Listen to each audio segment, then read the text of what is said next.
If you're trying to change your life and actually hit your goals, but you keep getting stuck in the same patterns, overthinking, self-doubt, starting, stopping, quitting, this video is for you. Because that was me for years. I wasn't lazy, I wasn't unmotivated, I was just constantly fighting my own mind. I tried fixing my routines, I tried being more disciplined, I tried getting more serious about my goals, but I kept ending back in the same place. So 3 months ago, after studying Bob Proctor's, Dr. Joe Dispenza's work and mindset psychology, I did a 90-day experiment on myself. I tried 5 strange mental habits every single day for 90 days. They felt uncomfortable, fake and stupid, but they worked. And now, I think differently, I act differently, and I don't sabotage myself, and I finally feel like I'm moving forward in my life. And in this video, I'll show you exactly what I did so you can stop fighting your own mind and start making progress towards the life that you actually want. Let's start with the first one because that changed everything. Habit 1. Rewriting my self-image. Let me say this honestly. For years, my problem wasn't my goals, my routines, discipline, or consistency. It was who I believed I was. In my head, my self-image sounded like this. I'm not enough. I'll never get better. I'll always be sick. I'm not confident. I can't trust myself. I'm shit and more. When that's the story that you live with, you don't need bad luck or motivation problems to stay stuck in life. You hesitate, you overthink, you hold yourself back automatically because that's the program that you're running on. So for 90 days, every morning before I touched my phone or started my day, I rewrote my new identity. Not my goals, not my to-do list, but who I believe I am. I wrote things like, I'm safe and calm. I'm capable. I'm learning to trust myself. I follow through. I can handle discomfort and I am abundant. At first, it all felt fake. My mind pushed back because it's not all true. But after a few weeks, something changed in myself. When I made a mistake, I didn't attack myself or overthink for hours. I started responding to life like someone who trusts herself instead of someone who's scared of herself. And that's when I realized you don't change your life by forcing big goals. You change your life by changing your self-image. Habit 2. Mental rehearsal. Every time I thought about my goals, my brain didn't get excited or anything. It went straight to worst case scenarios. What if I mess this up again? What if I'm just wasting my time? What if I fail? Then I understood something very frustrating. My brain wasn't trying to help me grow. It was just trying to keep me safe, and to my brain, safe meant familiar. Every day I close myself and rehearse my future. How I work, how I speak, how I show up, what I wear, what I eat, all my routines, the kind of person that I'm becoming. I was just practicing in my head to be my future version. At first, I couldn't even sit through it. I felt very anxious. I felt very weird. I felt like not myself. But the more I did it, the more things changed. When real situations came up like work, decisions, or being in front of camera, they didn't feel unfamiliar. It felt like my brain had already been there and I felt a bit safe. I froze less, I overthought less, I stopped getting stuck as much. It felt like I was slowly teaching my mind that the new life isn't as dangerous as I'm thinking it would be. But here's what scared me next. I could visualize and feel better version of myself and still wake up thinking like the old one. And that's when I realized what really had to change, and that's the next habit. Habit 3. Repetition of identity. Here's something I didn't want to admit.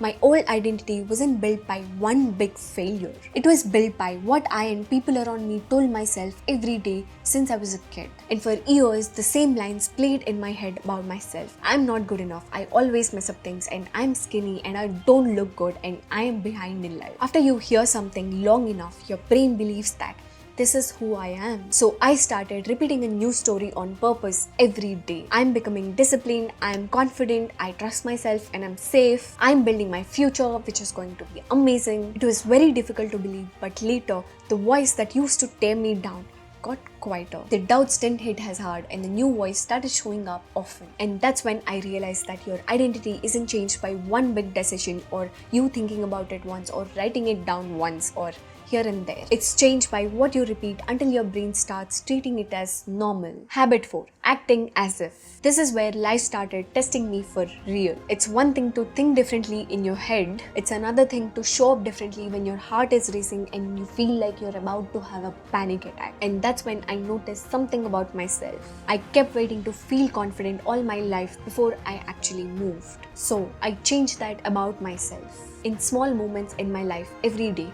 I started asking, what would the version of me that I respect do right now? And then I tried to do that even with my heart racing. I showed up when I wanted to disappear. I spoke when I wanted to stay quiet. I worked when I wanted to quit. When I started doing that, my brain stopped treating those actions like threats. They started to feel very normal. Not because I suddenly became confident, but my actions were teaching my brain who I am. So I don't wait to feel different anymore. I start acting different and my identity follows. Habit 5. Cutting negative self-talk. This habit ended up being one of the most important ones. I started paying attention to how I talk to myself every single day about things in my life. Every mistake, every bad thing that happens in my life, my mind went straight to, you will never change. You're not good enough.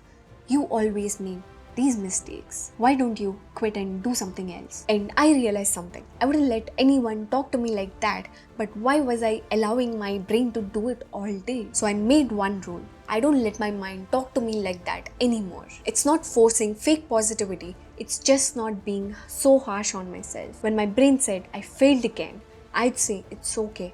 What's the next move? When it said, you're not good enough, you barely get any views, I'd say, I'm building this channel. It takes time. It's okay. After doing this repeatedly, my anxiety dropped and my overthinking slowed down and my panic attacks stopped. Because your mind becomes the place that you live in, and mine used to be a very dark place. Now it's quieter, calmer, and a lot more peaceful. I would request you to not talk to yourself negatively. When you do, shift that. So, now you might be wondering, Kach, were these 90 days easy?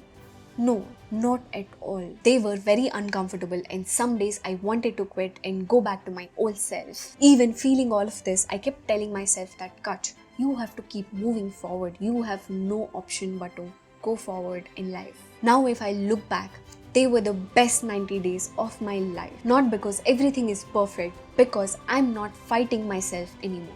I think differently, I show up differently, I feel changed, and I'm still doing these habits and I'm going to continue doing these habits for the rest of my life because I'm not fixing my life anymore. I'm changing the way how I live it. All of this taught me one thing.